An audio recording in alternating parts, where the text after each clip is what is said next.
Welcome to my cake kitchen. I'm Gladys. If you're seeing me for the first time, we do cakes here. We talk all things cake, handing you simple, informative tutorials to help you navigate baking and decorating easily. We're back to baking class, where we discuss all things baking and buttercream centered, including the science and the art of cake decoration. Today we're talking buttercream, the subject of buttercream and making buttercream with shortening, what that is, why that is, and a few objectives for the class is to determine what shortening is, why it may be a choice to consider for the making of buttercream, the pros and cons of that intention, and how it stacks against butter. Ultimately, the simple question we are aiming to answer is shortening a better choice over butter? And if it is, we will identify that. And if it isn't, we'll identify that. And if there's a middle ground, we will certainly identify that. And that is the goal for the tutorial today. This part is the first part of a two-part tutorial where we undertake a theoretical aspect discussing the subject matter, which is shortening, and the choice to use it for buttercream, what buttercream really is, touching on the subject of buttercream as a subject matter. And then ultimately in the second part of this tutorial, we will be practically making the shortening, the buttercream with shortening as the fat base, and then we will test it against the decorating process, as in filling a cake with it and possibly covering a cake. I'm not entirely sure if that is necessary, because that is clearly apparent. Essentially, the goal of this tutorial is to just undertake the practical method for the advantage to those who know nothing about shortening, never heard about shortening, and perhaps would want to learn something new, because the subject of shortening in baking or for buttercream is not new at all. Just for your own learning opportunities, we already have a class that is up concerning discussing margarine for the making of buttercream. That was actually an exciting project to undertake, because whilst margarine is formulated for use in baking, the conversation around whether it is a good product for buttercream was widely discussed, and that is a question I get asked a lot. So even instinctively, even though I knew what the answer would be, I thought I'll undertake it, and we undertook it again in the same format, two parts. We theoretically discussed it in detail and then eventually made the buttercream with margarine as a fat base, and God, what a mess that was. A good mess, because ultimately we were able to identify some lessons that we will take moving forward. That's a three-part tutorial, from the theory, practical, and then the aftermath. The aftermath being, we covered a cake, set it in the fridge for 6 days, came back, and the margarine had barely set.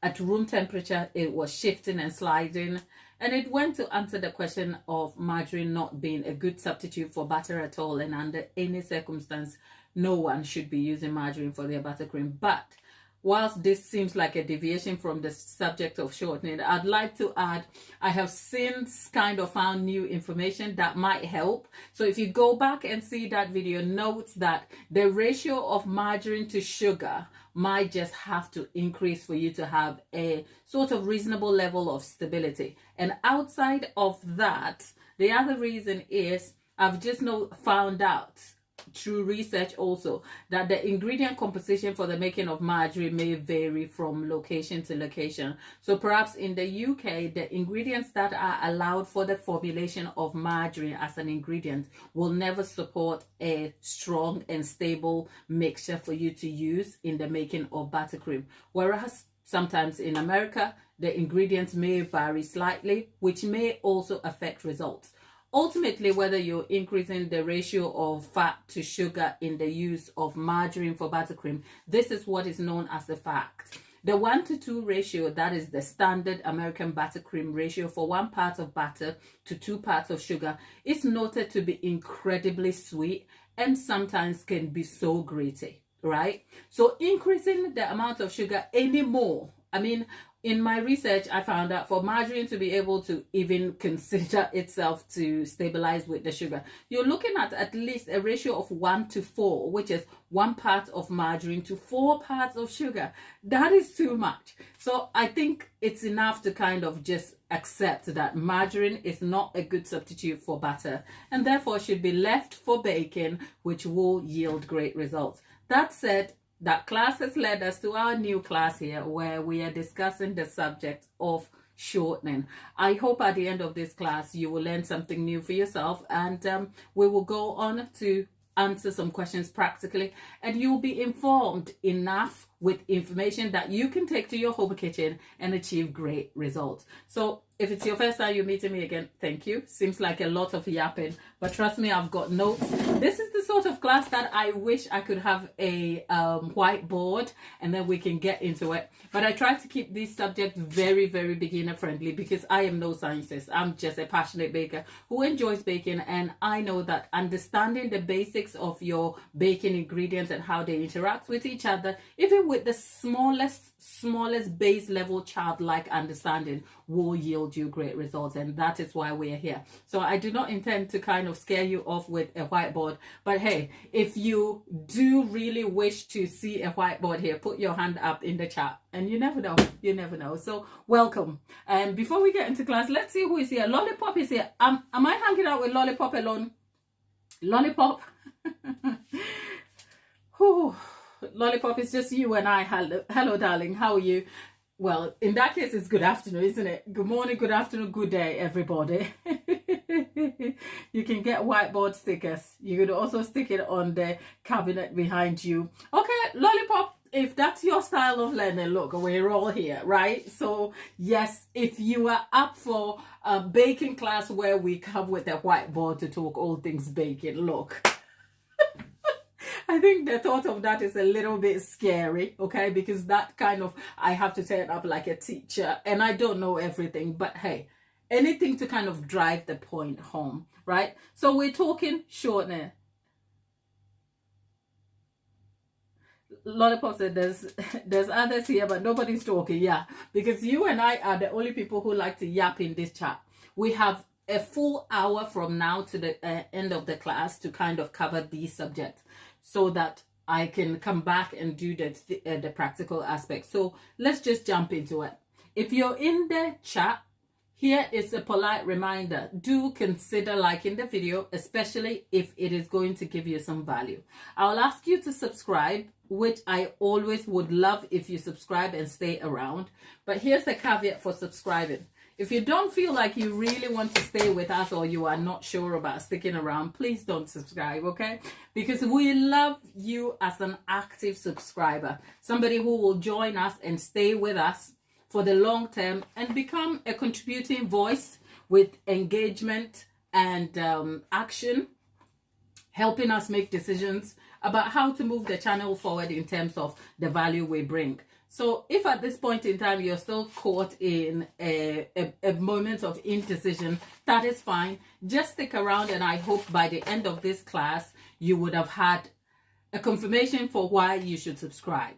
Whilst we're still a small channel, we'll love you to subscribe and stick around, but we don't just want to boost the numbers for you to go and be a non-action voice here. We want you to be a participating voice of influence here, because we hope the community becomes positive and will grow forward. That aside, do consider liking the video, because that will also inform YouTube about who to show this class to, so that that person will continue to derive some value. And that's all I ask of you at this point in time. In that case, what did we come to do? We came to discuss the subject of shortening. Shortening is a type of fat, right? Throughout the discussion, here is just a disclaimer. Throughout the discussion, you will hear me. I just feel like I'm missing something in my hands. Am I? Right. Throughout the, I think what I think I am missing is, bear with me. Okay. Right. Throughout about the discussion, here's what you will find. You'll find I will probably be using shortening or TREX, or making reference to Crisco. Bear that in mind. Shortening is a type of fat, as in it's a type of fat like butter would be, like margarine would be, like vegetable oil would be. It's a generalized term for a type of fat. However, TREX or Crisco is a brand of that fat. TREX is the UK brand name for a type of shortening, and Crisco is the American equivalent. I don't know a lot about the American brands. I just know in the UK we have TREX, which is shortening. Now, if you haven't heard about shortening, as earlier said, is a type of fat that is used in baking, primarily for making pastries and cookies and pies because of the crust.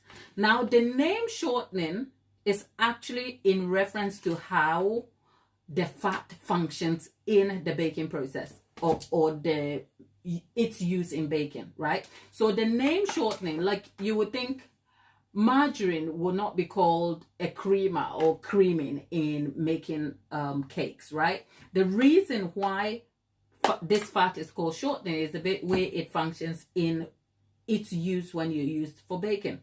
Because it is 100% high level fat with no additives or any liquid residue as part of the composition, what it does is it interferes with the gluten strands when you mix it into flour.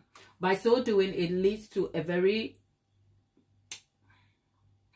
not a chewy dough, but a delicate, light textured, crumbly dough. Okay, so primarily shortening is employed for use in bakery, pastries, cookies, and pies. So imagine trying to form a pie base or something, and you decide to use shortening, which is the name. Shortening essentially shortens the gluten strands, which is where the name shortening comes from.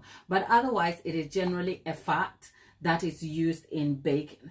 Now, because some baking fats can be transferred to the use of buttercream, we've come to find out that whilst buttercream is primarily using butter as the primary fat for making buttercream, because of the downsides of butter, even though it has good sides also, sometimes people are forced to look outside of butter and to employ certain substitutes, which is why we've already discussed why anybody would want to use margarine. In the same breath, some people try to use shortening in their buttercream.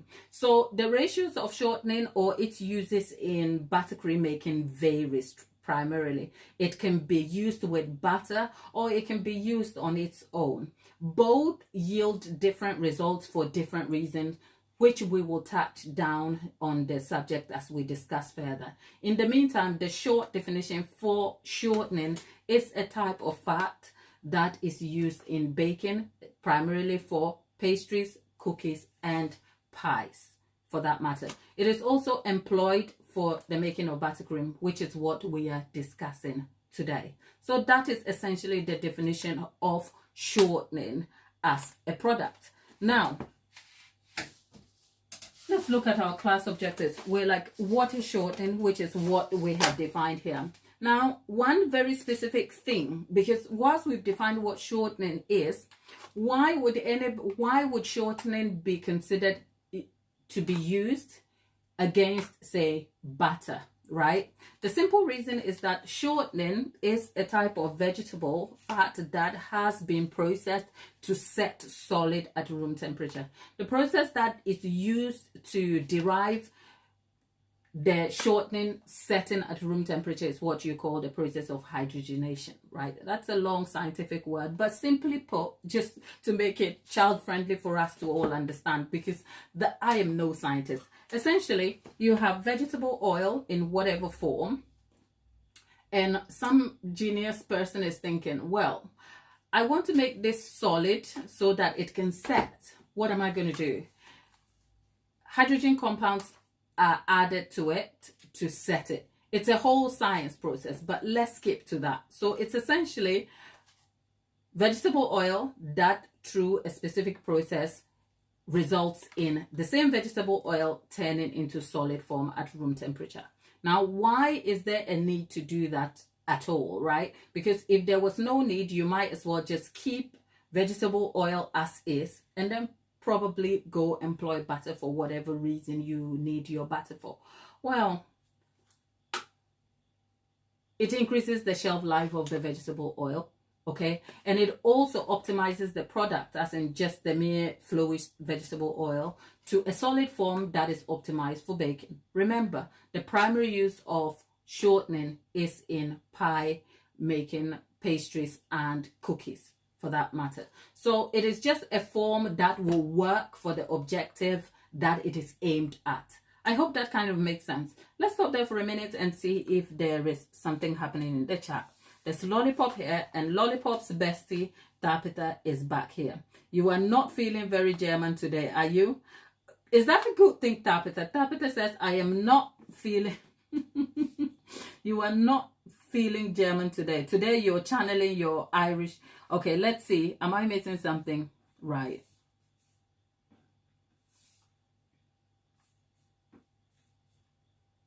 I've never, okay, Lollipop is saying, I've never heard of TREX before. I've probably walked past it, not thinking about what it is. Okay, what it was. A wooden, Lollipop, you've been very cheeky in the chat. It's like a wooden spoon to smack the hands that are not listening. Wouldn't I be done for child abuse over here for, and I mean like hitting your child, okay? Nobody's my child here, but I see what you mean. But if we're in class, we can't smack anybody, can we? Is smacking even legal? Anyway, that is just by the way. I see what you mean. Yeah, you've never heard of TREX before, Lollipop. That's interesting. You know what? I am always surprised by what people know and what people don't know. But I don't assume people know everything. So thanks for sharing that. And thanks for just letting us know. Because I wouldn't have known had it not been my simple interest in baking and where baking has taken me. So there are so many things I don't know. And quite frankly, I find out a lot of things during research also. So you are not alone, my lovely. Don't worry. That's Imran. Imran says, oh, is it? Oh, no, I caught that wrong. It's Iram or Iram. Is that Iram or Iram? Which one is it? Our new friend, Iram Kabir. Is that Iram or Iram? Okay. Although the neighbor doesn't stop trying to murder my pomegranates or nectarines, I might just be German for weeds and forget the rest of my ancestors. Isn't it always a good thing to have different personas, Tabitha? Tabitha, good to have you. Oh, it's Iram. Okay. Okay, Tabitha says, I've only heard of TREX here, but I can't get it in the States. Okay. Yeah, Tabitha, the equivalents, this is the UK-based name for it, as in TREX. I think the equivalent product in the US is Crisco. So don't forget that. You can get it, but it's sometimes you can get the same thing, it's just branded differently. I don't know why that is, right? But you can. So you can get Crisco, which is the same as shortening. So, right, we've defined what shortening is as a fat that is primarily derived from vegetable oils that is hydrogenated to a solid form, optimizing it for baking and also extending the shelf life of the fat. It is primarily also defined by its characteristics that it has a very smooth texture. Let me just look. It has a very smooth texture. It looks neutral in terms of flavor, okay? It doesn't seem to have anything other than the fact that it is just bland and smooth, and it has a higher melting point compared to butter. I think the good thing here is that you'll find in this discussion from start to finish that the same things that makes TREX and its properties a good thing is the same thing that may probably make it a bad thing for use. We'll come down to that. So we've defined TREX, we've defined why it is what it is, what it does in baking, its use in buttercream, and of course its properties. The properties are that it is very neutral in terms of flavor. There's not much to it. Has a smooth, pipeable consistency, still solid at room temperature, and also has a high melting point. Now, in terms of these characteristics, why would you think, does these characteristics make it any useful for buttercream? And if so, why?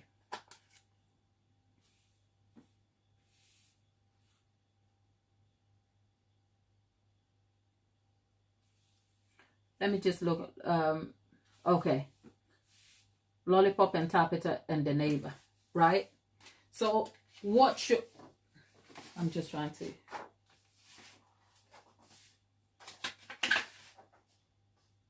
okay. So based on our class objectives, we've defined what shortening is. Now, based on the properties, like I said, based on the properties, can you leave your answer in the chat? Charles Brown says, I could listen to you speak all day about anything. I just love your accent. Charles, thank you so very much. Lovely to have you here. Good morning, good afternoon. Where are you joining us from, Charles? Thank you for the compliment. You could be, I could be talking about anything. Thankfully, hopefully I am talking about something useful that will bring you some value. Okay, so thank you. That said, my people, please, let's pay attention in class, because we only have an hour to get this theory aspect covered, and then we'll come back for the practical aspect, which is that we've defined what shortening is, we've defined the properties of shortening, why shortening is, and in that vein, can we try and answer this question? We've already determined that shortening in its texture is very light, smooth, and spreadable. It is flavorless and has a high melting point and sets solid at room temperature. Why do you think any of these properties makes it a good candidate for use in buttercream making? If so, why that is? Put that in the chat, because I just also want to make this a little more interactive for you. From what I hear in the chat, most of you haven't heard of TREX, because TREX is a UK branded name, at least what I know. From what I understand, right? Different places may have the same product but labeled differently. I've already said the equivalent name or equivalent brand in the US is Crisco.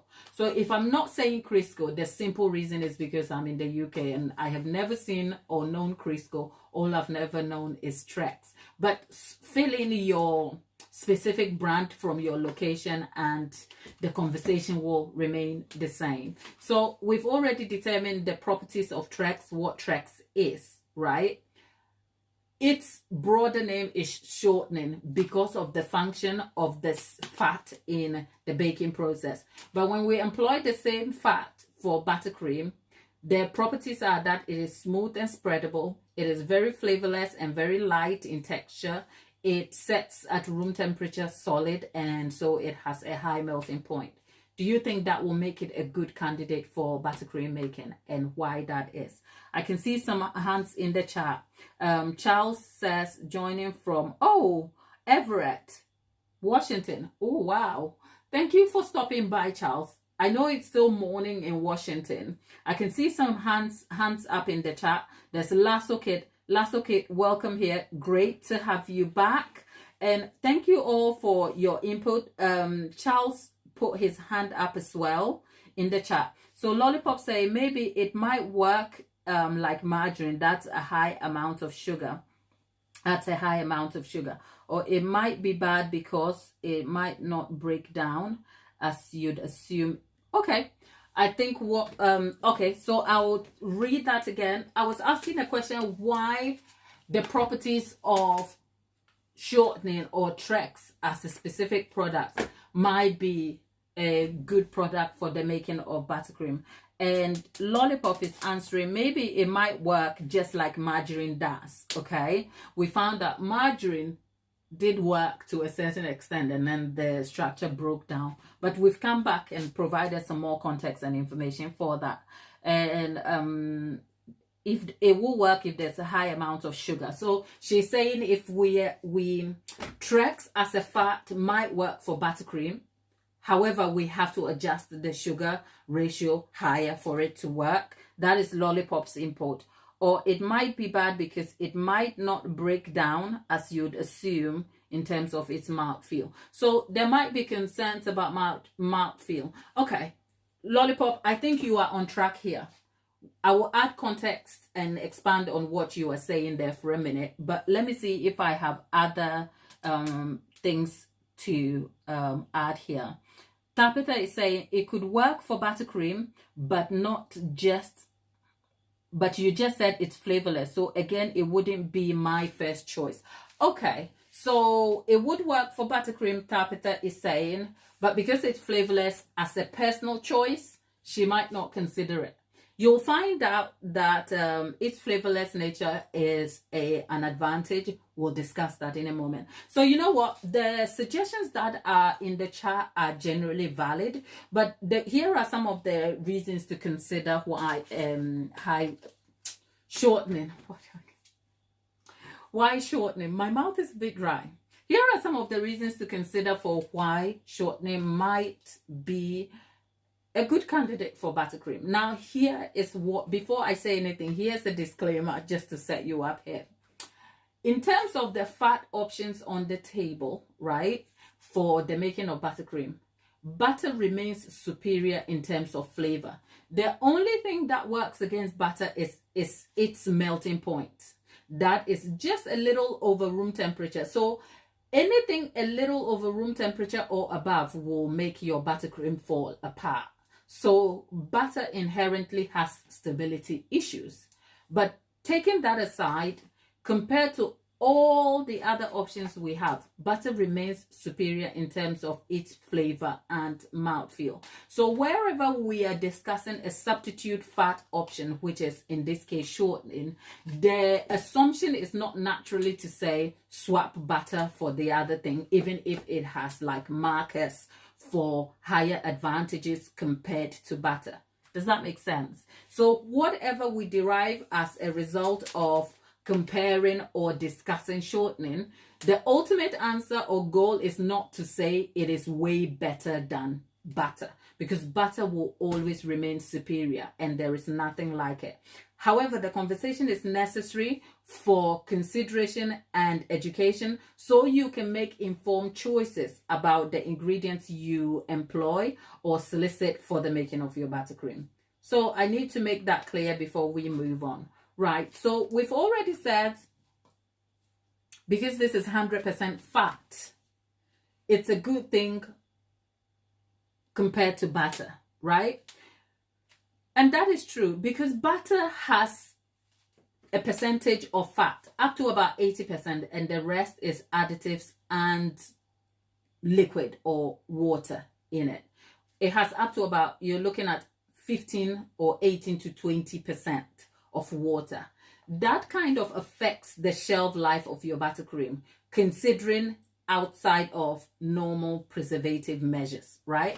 So because shortening is 100% fat with no additional water or liquid additives to it, it kind of, in terms of shelf life, is superior to butter, right? But that doesn't still make it the best candidate for swapping butter for shortening altogether. So hear me out. So in terms of shelf life, shortening tends to stand out. In terms of its stability at room temperature, that it still sets solid at room temperature and also has a high melting point, it is probably better to have shortening if you are working in higher temperatures, because stability will be better guaranteed. But the subject of stability, I almost have to add always, wherever possible, to say stability is subjective. It is not an all-round like blanket for the fact that just because it is more stable than butter makes it wholly stable. If you put your shortening sort of buttercream in under temperatures of maybe, let's say, 28 degrees for 6 hours, your cake is going to collapse.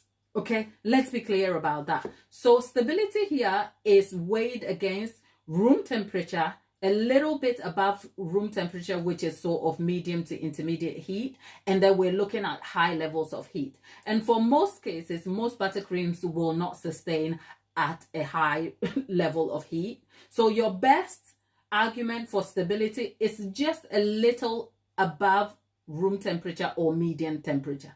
Does that make sense? But we know that shortening can hold higher than butter.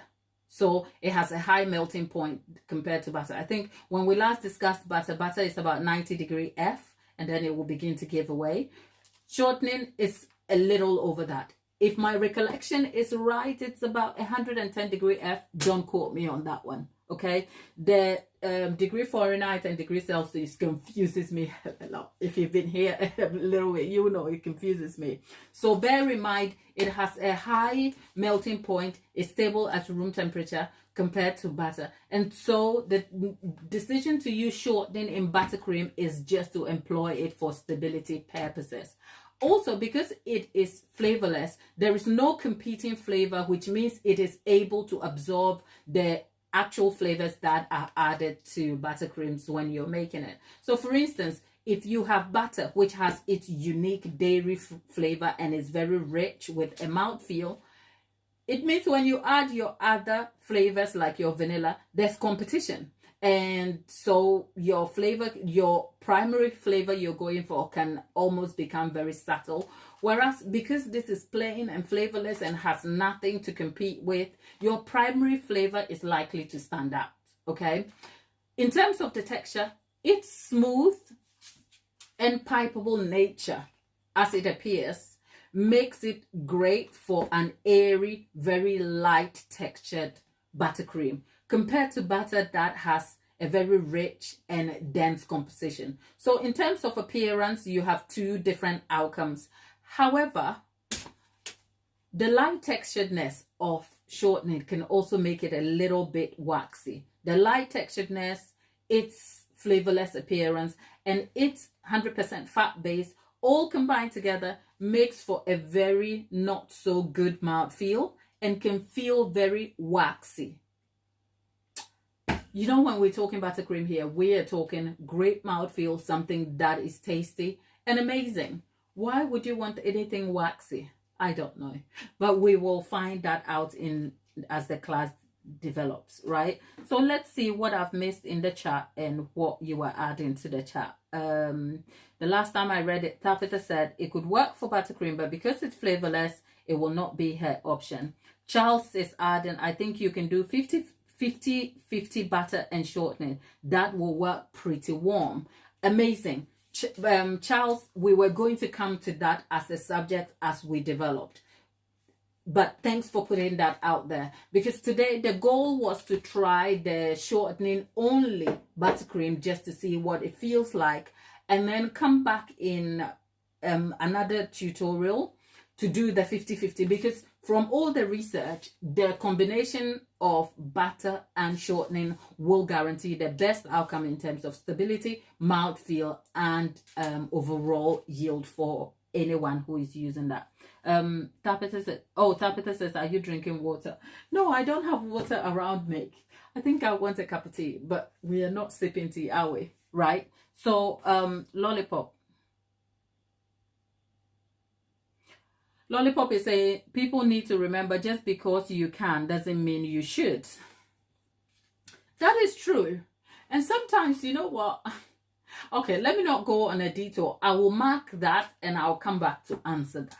But yes, you're right, Lollipop. Just because you can doesn't mean you should, right? Tabitha is adding, Lollipop, we need that on a shirt with Gladys Cake Kitchen on the back. True. Just because you can doesn't mean you should. Those artists in our group, you draw really well.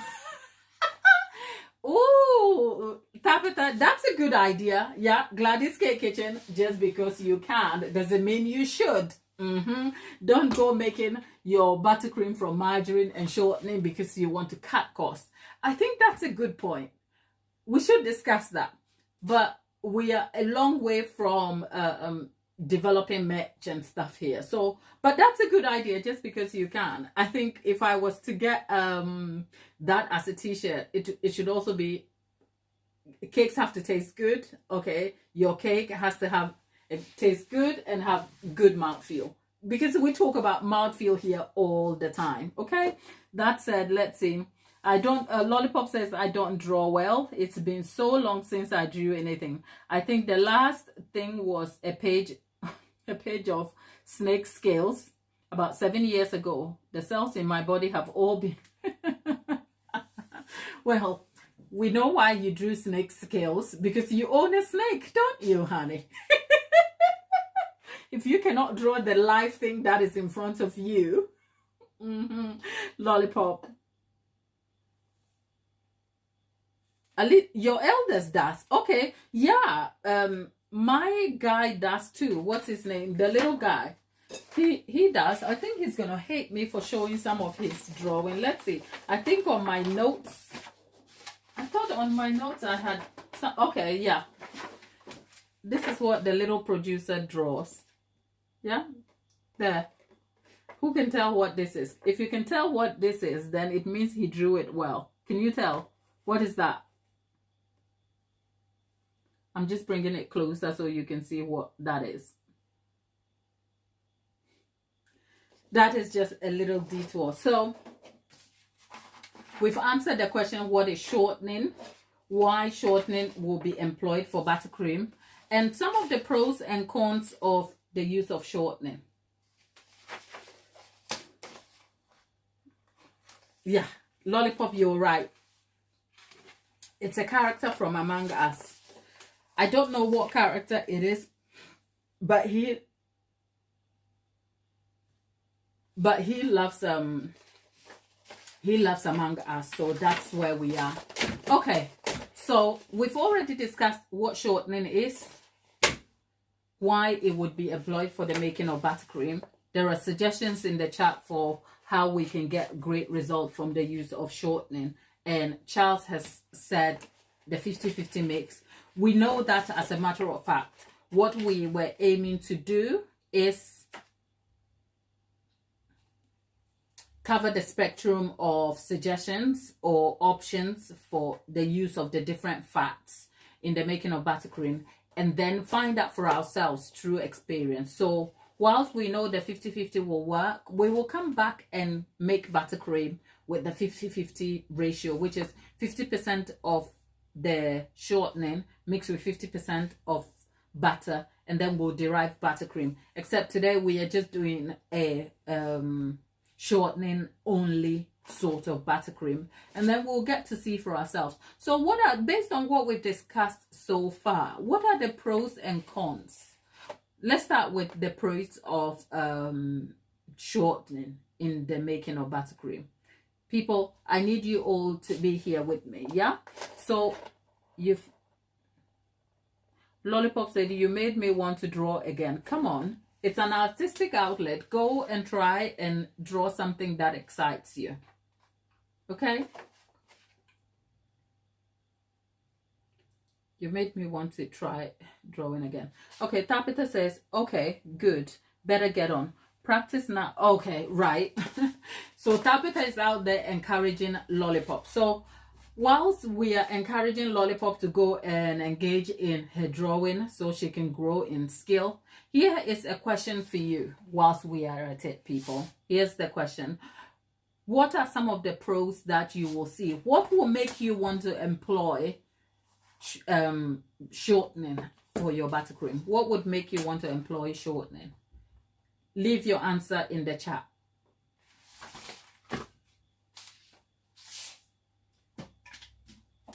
Let me get myself some water.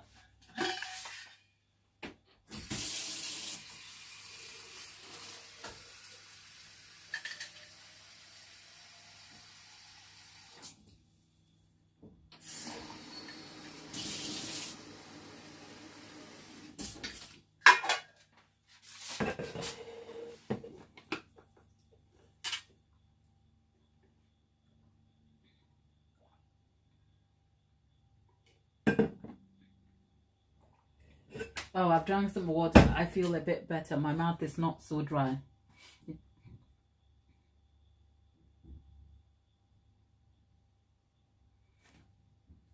That's a good suggestion. Okay. Lollipop. Maybe the cows.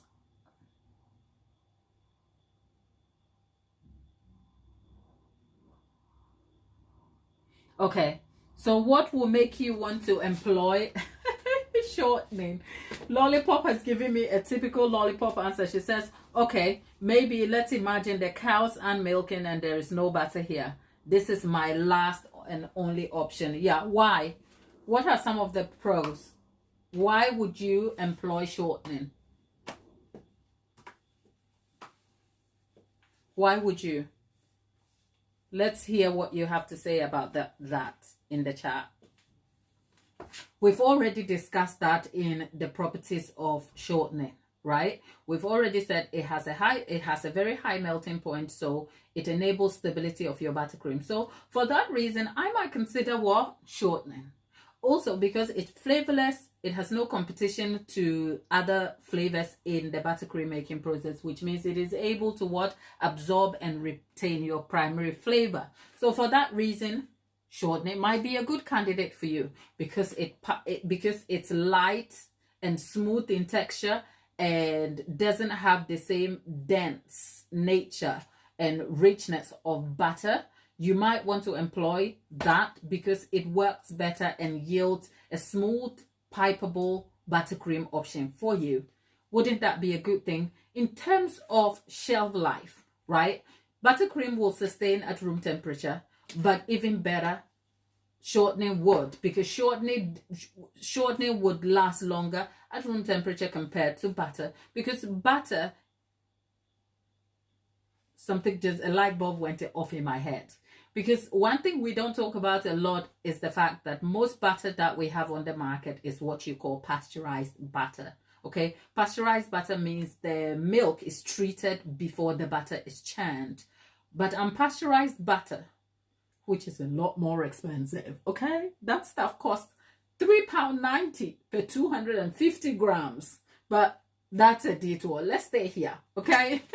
Buttercream will sustain at room temperature, but it's still susceptible for the shelf life, whereas shortening has a longer shelf life because of its composition and also will sustain in higher heat temperatures compared to butter. So all of these things makes shortening a good candidate. I wouldn't say great because it still has some downsides, which we will be discussing in a moment. So all these reasons I've given might just be a good enough, and plus, the most of all, just because you can doesn't mean you should. Affordability in terms of its pricing compared to butter, this is still affordable. I mean, I went shopping for this stuff this morning, and for the 250 grams here, we have at £1.75. Butter is still £1.99, £2.10, £2.15, depending on where you are shopping for it. So in terms of cost effectiveness and affordability, shortening is the option. But is it a complete substitute for butter? That is something to consider in the long run. These are some of the pros, good reasons for why you might consider it. But then again, for every good measure is a parallel opposite measure. So what are some of the cons? What are some of the reasons why you may just want to think twice before you go for shortening? I can see a chat in there that says, this is daylight robbery. Oi. Lollipop says, that's daylight robbery. What do you mean? Butter is £4 to £6. $4 to $6. What do you mean per pound? I don't know what you mean. Tapita says, I would use shortening over margarine if I needed to. I've used recipes that called for both butter and shortening, but never. Right, true.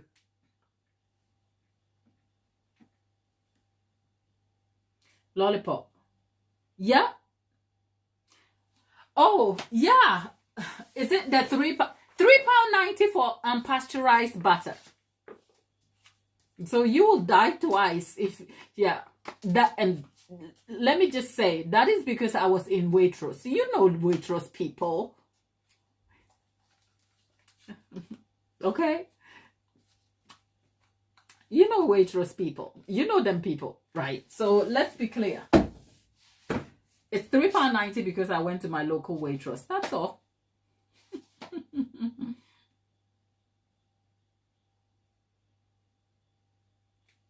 That because that's 16 ounces of butter, which is a pound.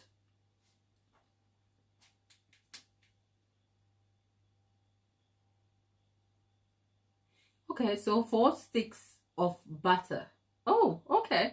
You know what? The American system, the sticks, it just confuses me. I am a baker, but okay. So, oh, okay. Lollipop has worked this out. So that would work out about, let's give or take 450 grams of butter. And how much does that cost? It's like 2 blocks of hours. Yeah. Lollipop, thank you for making it make sense here. So we're talking about the sticks and the, I know your stick of butter is about 112. Is it 112, 115, something like that? Look, it's confusing for me, but let's stick to the grams. So about 2 blocks of hours, which is about 500 grams. How much is that? Let's see. That's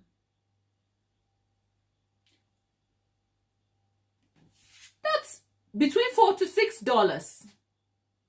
So between $4 to $6. So let's work with the maximum price of $6 for about 400 and Lollipop. How much is $6 in pounds?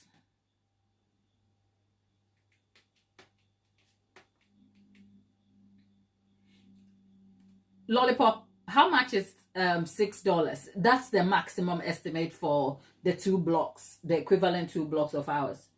That is £4.40. So let's say £4.50. So it's just about the same price, isn't it? Because if we are going by, say, the Aldi or Lidl, that's the lowest price, but that's not the average price. The average price of butter is ranking somewhere about £2.15, right? So if 2 blocks is giving you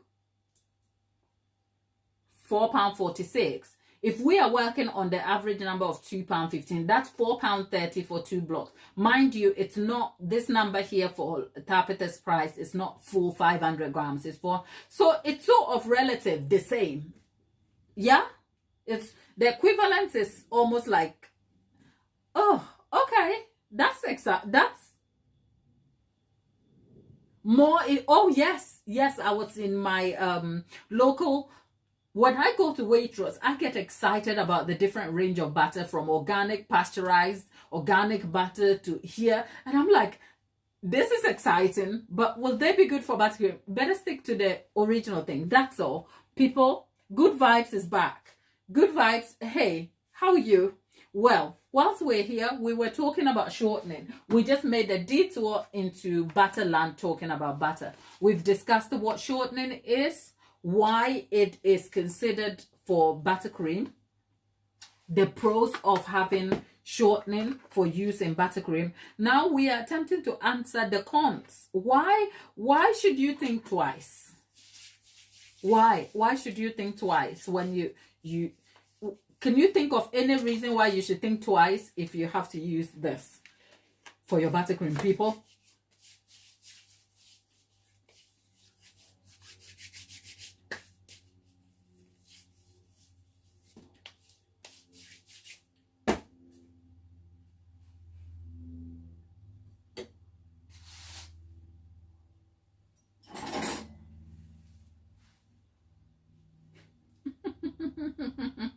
Lollipop says common sense is the reason why people should consider twice when they're. But Lollipop, ever heard common sense may be common, but not common to all people? Okay, right? So Tapita says, I bought a small container for Christmas last year. Probably wouldn't do that again. Tapita says she bought a small container for Crisco last year. She will not be doing that again. Okay, so why should you think twice if you have to use this product for your buttercream. Come on. Why should you think twice? Because oh, Kerrygold. Okay. I'm always getting your conversations mixed up, aren't I? Anyway, so let's talk, class. Let's be here. Let's talk this one a little bit. Let's talk about Crisco TREX shortening before we get on a detour quickly, right? So why should you think twice before you go and substitute your butter with TREX? Anyway, I'll give you some reasons for it. And this is where I almost always say, I try not to get into the health benefits or disadvantages or the subject of ingredients and its impact on our health generally, right? Because everything is unhealthy in excess, right? But it is widely known that high levels of hydrogenated fat contains trans fat, which is not good for our heart. So before you run out and buy shortening in quantities that you're going to churn into butter and lots of buttercream, just think about the frequency at which you eat your cake. And if it's 1 cupcake a day, this might just not be the product, because it might be increasing the rate of your heart disease. Just say, okay, just before. Now, compared to butter, you may have cholesterol issues over there with butter, but compared to what trans fat will do for you, it may just not be good for your heart, okay? So, first of all, one of the reasons that works against you recommending shortening for the use of buttercream long-term and consistent use is because it is highly considered unhealthy because of the trans fat contained in the hydrogenated fat. Okay, so for that, it is not, if anything, it should be used in moderation, which is the 50-50 option is way better than just employing the fat by itself. Also, it is known to have a waxy mouthfeel because of its strong properties that makes it a good candidate for why you should consider it for buttercream. The same thing on the flip side, like the same side of the two sides of the same coin. It is very light, smooth, pipeable, pliable, and spreadable. But the flavorless, light textured nature makes it a very waxy in terms of mouthfeel and can be greasy without any rich aftertaste. Okay, butter is different because of the composition of butter, its dairy elements, and how butter is presented. Butter remains superior in terms of its flavor and how it's presented physically, but these two, no. So between a waxy, less than luxurious mouthfeel, why would you want to serve your customer a cake that has such a mouthfeel? Why would you want to do that? Not good, even though it is superior in terms of stability. So it's not a one-to-one swap. It's neither here nor there. And for these two reasons, do consider, think very widely before you consider employing shortening for your buttercream option. So we've gone from what shortening is, why it would be employed for making buttercream. We've considered the pros and cons. Now, how does shortening compare to butter? We know it functions like butter, even has stronger properties compared to butter. Why would it be compared to butter? And how will it hold in terms of butter? We have already determined shortening is not butter, okay? But shortening, margarine, and butter are all types of fat. Solid fat for that matter. Some are artificially enhanced to produce the presentation that they are in their solid form. but they are all fat choices that you can employ in your baking or making of buttercream, right? And more so for this one, it is made from vegetable oil. We're not making it from vegetable oil, makes it a little less unhealthy. The flavorless nature that makes it better to absorb other flavors, enhancing how it flavors, is the same reason why it is also very waxy with a less than great mouthfeel and can be greasy. That's not what butter is. Butter is rich, has a very dairy, smooth, heavy, nice, rich mouthfeel to it. Not like this one. Now, TREX is light in texture, whips up well. Butter isn't. Butter has some sort of heaviness to it and has to be whipped up longer. Plus, the flavorless and colorless nature, because this is rather plain and neutral, whereas butter has a yellow tinge to it. It's neither here nor there. We're just having the discussion for the purposes of education and understanding of the properties of each. But ultimately, we know that in the making of buttercream, butter is more superior. And if you want to enhance the stability of your buttercream, there are different choices you can make without compromising on the quality, mouthfeel, and general taste of your buttercream for that matter. So that's where we are in terms of TREX as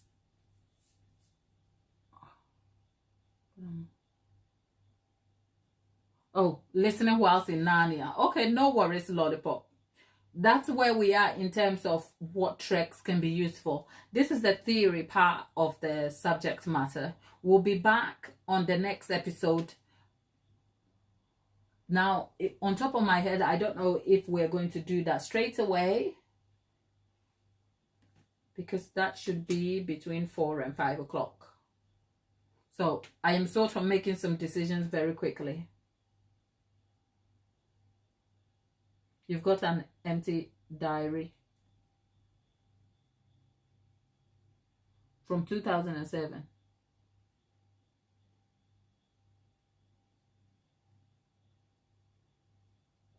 What did I miss over there? That said, people, have you any questions you want to ask concerning the subject matter before we wrap up the class? We have 10 minutes, and in the 10 minutes...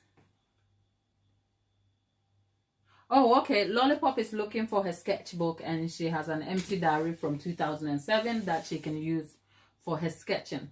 Good for you. Come on, go do some sketching. So whilst we're here, do you have any questions to ask concerning the subject matter? And before we wrap up, people, just a polite request. If you've already gained some knowledge about the subject of TREX and how it functions in buttercream and everything else, or if you found some value in this tutorial, do consider liking the video, okay? And consider subscribing. That is the only thing I will ask of you whilst we're still here. That aside, if you have any question about the subject of TREX, its uses, why it will be used in buttercream, and everything concerning what we've discussed so far, leave it in the chat so I can answer it. In the meantime, here are a few things I would like you to help me answer. Our class objectives were to determine what shortening is. Have we answered that question? Do we know what shortening is? If any of you, Lollipop, Thapitha, Charles, Good Vibes, every one of you, if I asked you what shortening is, would you be able to tell me what shortening is? Put your hand up in the chat. And maybe you can advance that by writing out what shortening is in the chat for me, please, if you can. Okay. Have we determined what shortening is at the end of the class? And have we been able to establish why anyone would want to use shortening in their buttercream? Plus, do we know the pros and cons? Lollipop, thank you. Lollipop has answer the basic question of what shortening is, that it is named after its function in the baking process, which is that it shortens gluten strands. Thank you, Lollipop. That's amazing for someone who knew nothing of TREX or shortening before we got here. That's actually a good thing. So that's shortening. We know about the properties of shortening. And do we know why anybody would consider it for buttercream? Tabitha, Good Vibe says, unhealthy fat that shouldn't be used for frosting. Okay, yeah. You know what? I won't be so strict on that intention. It's important to note that it is, yes, an unhealthy fat, but the choice to employ it for frosting or buttercream, it remains a preference for each individual, right? So if someone like, I mean, fried burgers are not good for nobody over here. Good Vibes. We all know. Like, the burger is unhealthy. Then you go and fry it. I'm not talking gourmet homemade burger where you made your own bread. I'm talking about, you know, those people who specialize in burger chains? I'll leave it as that. We know the thing is not healthy, and then they fry it again. So the subject of shortening being unhealthy exists on that spectrum, that I will tell you it's unhealthy, so just for informative purposes, but if you go and do the thing, that's on you. Okay? Right. Lollipop says, see, I'm listening. I know you're listening, honey. I know you're all listening. What are some of the pros and cons? Good Vibe says it's unhealthy and shouldn't be recommended. Yeah. Oh, Lollipop found her rhino drawing. So put in the chat, if you had to choose between shortening and butter, which would you choose? You don't have to go for butter strictly. The answer allows you to kind of make a choice against what your objectives might be. So shortening or butter or both, what would you choose? Okay. I can see my rich people, the rich aunties and uncles in the chat. Butter. Okay, Good Vibe says butter. Lollipop says butter. Who else is for butter?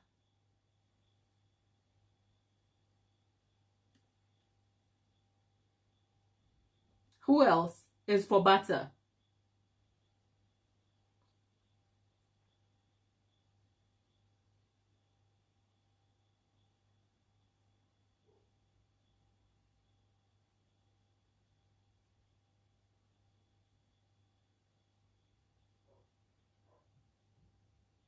Frankly, the subject of butter is neither. The choice of butter is not. The choice of butter is not. Look at me smiling over. It's my neighbor, people. It's Albert. It's Albert's mom. Okay. Butter is superior in every way, but sometimes for stability purposes, people will choose something else. And for that alone, yeah, you could have a 50% of shortening to butter, but we'll come back in subsequent videos to kind of do the 50-50 option just to see where we are at. In the meantime, my people, we understand what TREX is, and actually I have gone ahead and prepped my ingredients for the practical part, which we will probably be undertaking on Friday when I come back. I am not here tomorrow, sadly. I have other commitments, so you won't find me here tomorrow, but as always, there is a ton of tutorials on the channel for you to catch up on, new things to learn, and let's kind of convene back here Friday, 2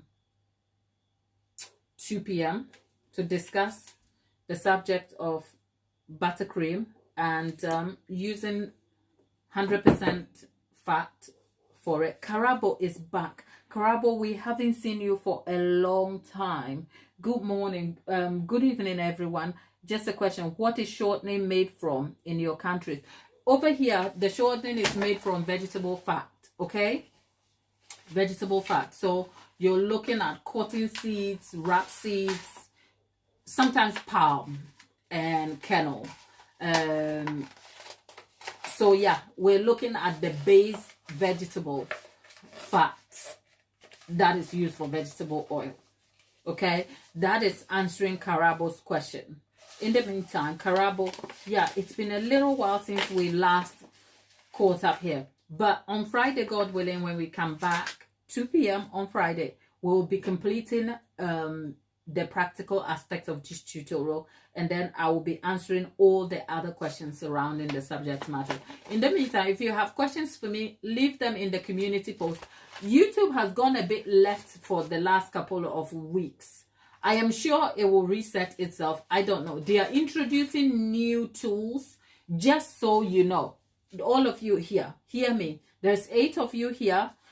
Just so you know, YouTube is kind of like on the back end. I know this on the back end because sometimes the interactions have reduced greatly, but that's because when YouTube is introducing new tools and new things to kind of enhance your viewer experience, it does affect you in the short term before it kind of settles. So for instance, at the moment, I think I'm aware that not all the posts are directed at you. So I'm just asking for a polite effort to be very intentional about your interactions with us.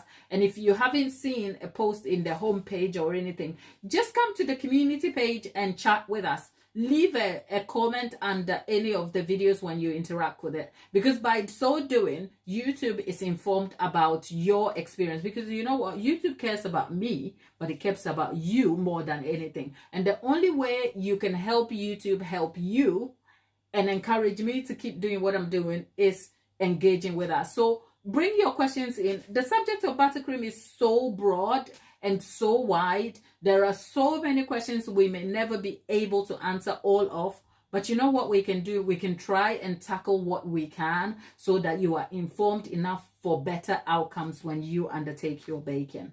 So good people, enjoy baking. Betty Williams, great to have you. Unfortunately, class is nearly closed and done.